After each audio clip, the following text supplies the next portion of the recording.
Hi friends, ఈ చక్కటి వాతావరణం, చల్లటి వాతావరణం ఎక్కడికి మనల్ని తీసుకెళ్తుందంటే తెలంగాణ దొరల గడికి తీసుకెళ్తుంది. ఇక్కడ తెలంగాణలో అతి ముఖ్యమైన దొరలకు ఇక్కడ నుంచి వాళ్ళ కమ్యూనిటీ ఏదైతే ఉంటుందో ఆ రోజుల్లో ఇక్కడ నుంచి గైడ్లైన్స్ ఉండేది. కానీ ఈ రోజుల్లో మాత్రం అసలు ఇది చాలా దూరం అంటే చాలా దూరం ప్రయాణం చేసిన తర్వాతకి కొద్దిగా అడవిలాగా ఉంటుంది.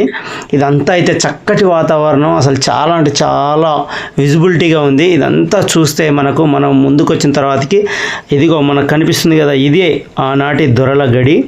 ఇది ఇప్పుడు మొత్తం కూడా శిథిలావస్థకు చేరి ఇక్కడ మాత్రం ఎలాంటి నిర్మానుష్యంగా మారిపోయింది. ఇదంతా కొంత అటువైపు భాగం, కొంత ఇటువైపు భాగంగా ఉంటుంది. ఈ భాగం మొత్తం కూడా కూలిపోయి దీన్ని ఎవరు పట్టించుకునేటట్టుగా లేదు.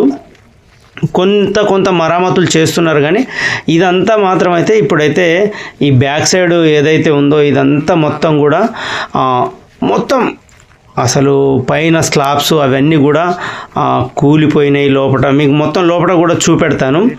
ఇదంతా చూస్తే మనకు ఇవన్నీ కూడా అసలు ఇక్కడ చూస్తుంటే ఈ పిల్లర్స్ పెద్దవి ఉన్నాయి కదా, ఈ పెద్ద పిల్లర్స్ కట్టడానికి గల కారణం ఏంటంటే దీనిలో మనల్ని చూసుకోవడానికి ఎవరైతే ఉంటారో వాళ్ళు దీంట్లో మనల్ని దొరలు అనేటోళ్ళు ఉన్నారు అని గుర్తించడానికి, లేదా ఒక పెద్ద అధికారులు మన ఈ రాజ్యాలను కాపాడడానికి ఉన్నారనేటటువంటి వాటికి సంబంధించినటువంటి పెద్ద గాంభీరంగా కట్టడానికి గల కారణం ఆ రోజుల్లో అది. ఈ ఊరును కానీ ఈ ప్రదేశాన్ని కానీ ఆదుకోవడం కొరకు ఇక్కడ వారు ఉన్నారు అని అనడానికి మాత్రం ఏమాత్రం తీసిపోదు. అయితే ఇదంతా కూడా కూలిపోయింది. ఇదంతా కూడా ఈరోజు పట్టించుకునే వాళ్ళు ఎవరు ఉన్నప్పటికీ దీని తాలూకా కూడా కొద్దిగా శిథిలావస్థకు చేరింది. కాబట్టి ఇక్కడ వచ్చి కొంతమంది షార్ట్ ఫిలిమ్స్ అలాంటివి తీసుకోవడానికి మాత్రమే పరిమితం. ఇదంతా చూడండి, అసలు ఆ రోజుల్లో ఏం పెట్టి నిర్మించవచ్చు, ఇది ఎలా నిర్మించారు ఏంటో అసలు మీకైతే మాత్రం తెలిస్తే కనుక కామెంట్లో తెలపండి. ఇదంతా కూడా వాల్ చూడండి ఎంత బలిష్టంగా గాంభీరత్వాన్ని కనపరుస్తుంది. ఇదంతా అయితే మనకు చాలా అంటే చాలా అమేజింగ్ అనిపిస్తుంది. ఇవన్నీ మనం ఇంకొంచెం ముందుకు వెళ్తే చాలా అంటే చాలా విజన్స్ కనిపిస్తాయి.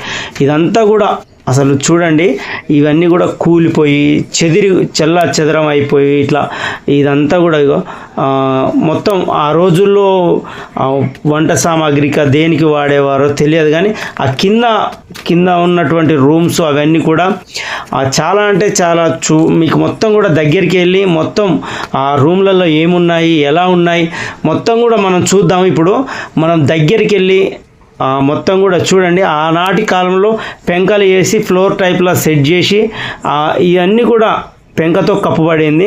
ఈ మొత్తం కూడా డంగు సున్నముతో నిర్మించినారు. ఇది మొత్తం కూడా కూలిపోయి శిథిలావస్థకు చేరి తలుపులు మొత్తం ఊడిపోయి ఆనాడు ఏలినటువంటి దొరల కాలం నాటి ఈ పరిస్థితి అసలు ఎంత అంటే అసలు మనకు చెప్పే విధంగా లేదు. ఇదంతా కూడా ఒక వరండా లాగా వాడి ఇదంతా అది మొత్తం కూడా అక్కడ ఉన్నటువంటి అటు సైడు ఇటు సైడు పార్ట్స్గా ఉన్నది. ఇది మొత్తం అంతా కూడా అసలు కూలిపోవడానికి అసలు కారకులు అనేది ఏమీ లేదు, కానీ వాళ్ళ వారసత్వంగా వస్తున్నటువంటి ఇదంతా కూడా కొంచెం పట్టించుకోకుండా వేరే విదేశాలకు వెళ్ళడం ఇలాంటి వాతావరణం పరిస్థితి ఉంటుంది. కాబట్టి ఇదంతా కూడా అంటే చాలా వందల సంవత్సరాల నాటిది. ఇదంతా ఇవి వందల సంవత్సరాల నాటి కట్టడాలు. మీకు అసలు ఇది ఎక్కడి నుంచో తీసుకొచ్చింది కదా, ఇది మన తెలంగాణ దొరలు ఎవరైతే ఆ కాలంలో దొరలుగా పేరు పొంది పరిపాలించినారో వాళ్ళు నిర్మించినటువంటిది. ఇదైతే అసలు ఇప్పట్లో మరి అసలు చూడండి ఆ కట్టడాలు అసలు ఎవరైనా నిర్మించగలరా? అసలు ఆ రోజుల్లో ఇంత బలిష్టంగా పిల్లర్స్ లాగా అసలు ఇలాంటి అసలు అద్భుతంగా నిర్మించి వీటిని ఇదంతా కూడా చాలా అంటే చాలా అసలు నాకైతే ఎలా వర్ణించాలో కూడా అర్థం అవ్వట్లేదు. ఈ పిల్లర్స్ తోటి ఇవన్నీ కూడా ఇది చూడండి, ఇక్కడ ఉండి కొంతమంది ఈ ప్రదేశానికి వచ్చి బహుశా ఇక్కడ ఏదైనా పంచాయతీ అలాంటివి చేయడమే, లేకపోతే అందరూ కూర్చొని సమిష్టిగా ఉండేది కావచ్చు. ఇదంతా కూడా మెయిన్ అవుట్పుట్ ఇది. అసలు చాలా అంటే చాలా బాగుంది. ఇది ఒక సినిమాలు తీసుకోవడానికి విధంగా ఉన్నటువంటి ప్రదేశం. ఇది చాలా అంటే చాలా మనకు కనిపిస్తున్నటువంటి ప్రదేశం చాలా బాగుంది. అసలు ఇదైతే మాత్రం మనకి లోపలికి వెళ్ళడానికి కొంచెం పర్మిషన్ అయితే నెక్స్ట్ వీడియోలో పర్మిషన్ తీసుకొని మీకు మొత్తం అసలు ఇలాంటి అందాలు మొత్తం చూపెట్టేస్తా.